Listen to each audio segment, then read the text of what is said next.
You're watching KSL 5 News. Attack ads, outside money, signature gathering, and a crowded field of Republican candidates. Political specialist Ladd Egan live in Salt Lake City tonight with what worked and what didn't in the primary election and the showdown ahead for November. Ladd? Yeah, Dave, the preliminary results show that more than $1 million in attack ads couldn't knock John Curtis out of his front-runner position in this primary race. And the group Count My Vote says that the results show that gathering signatures works because voters want more options. 70% of the people pick someone other than the delegates at the convention. So we really thought it was a very positive development for Count My Vote. Had the Republican Party had its way, there would have been a single candidate and no primary.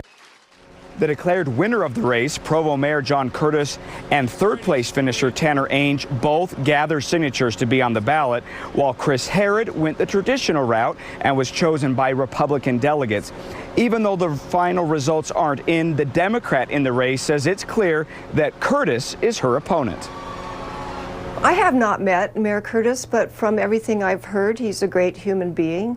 So I think that he would want the tone to stay high and to be relevant to what the real issues are.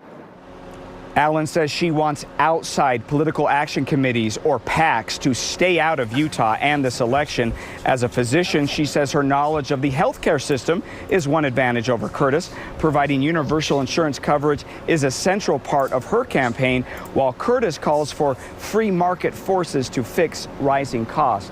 I've learned today that there is a large number of uncounted votes in this third congressional primary race.